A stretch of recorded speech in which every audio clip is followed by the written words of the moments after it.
এই রমাদানে ঘরে থাকা মাত্র 2টি উপকরণ দিয়ে বানিয়ে ফেলুন দোকানের থেকেও স্বাস্থ্যকর পিনাট বাটার। যেহেতু আমাদের সবার ঘরে ছোট বাচ্চা আছে, এই রমাদানে সকালে তাদের নাস্তার জন্য একটা চিন্তা থাকে, তাই ঘরে থাকা কিছু উপকরণ দিয়ে এই পিনাট বাটারটা বানিয়ে তাদেরকে সকালে পরিবেশন করতে পারেন।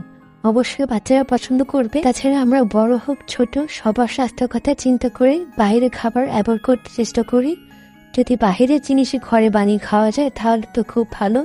তো চলুন দেখিয়ে দিই কিভাবে আমরা এই পিনাট বাটার বানিয়েছি। তো আসসালামু আলাইকুম everyone, welcome to Farha's kitchen. আশা করছি সবাই ভালো আছেন। পিনাট বাটার বানানোর জন্য আমাদের লাগছে চীনাবাদাম। আমরা আজকে চীনাবাদাম দিয়ে করবো। তো চীনাবাদামগুলোকে আমি সুন্দর মুহূর্তে ভেজে এগুলো ঝামায় ফেলে দিলাম। তারপর আমাদের লাগছে খেজুর। আপনার যে কোনো খেজুর নিতে পারেন। আমি খেজুরগুলোকে ধুয়ে এবারে মাঝখানে যে বেচিগুলো ছিল সেগুলো ফেলে দিয়েছি এবং একটা ব্লেন্ডার মেশিনে আমি যে বাদামগুলো ছিলেছি সেই বাদামগুলো দিয়ে ব্লেন্ড করে নেব। ঠিক এরকম আসবে, একদম গুঁড়ো গুঁড়ো হয়ে যাবে। যেহেতু এটা ভাজা বাদাম তার জন্য এটা ব্লেন্ড হতে বেশি সময় নেবে না। তারপর আমরা খেজুরগুলো দিয়ে দিব। আপনার চাইলে টেস্ট অনুযায়ী একটু বাড়িয়ে দিতে পারেন। তারপর এখানে আমি 1 চামচ পরিমাণ রান্নার তেল দিয়ে এটাকে ব্লেন্ড করে নিব। আপনারা চাইলে একটু দুধ ইউজ করতে পারেন। আর এখানে আপনারা তেলের পরিবর্তে বাটার ইউজ করতে পারেন, তবে বাটারটা দিলে এটাকে ফ্রিজে রাখলে অনেক জমে যাবে। তার জন্য আমরা তেল ইউজ করেছি রান্নার তেল।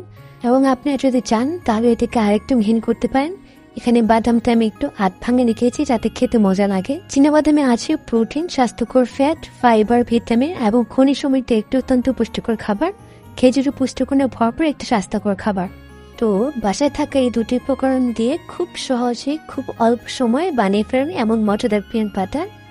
যদি আপনাদের ভিডিওটি ভালো লাগে অবশ্যই সাবস্ক্রাইব করে লাইক দিয়ে কমেন্টে জানাবেন কেমন লেগেছে। আসসালামু আলাইকুম, দেখা হচ্ছে নেক্সট কোনো ভিডিওতে। এমন সহজ সহজ রেসিপি দেখার জন্য অবশ্যই আমার চ্যানেলটাকে সাবস্ক্রাইব করবেন এবং কমেন্টে জানাবেন কেমন লেগেছে। আল্লাহ হাফিজ।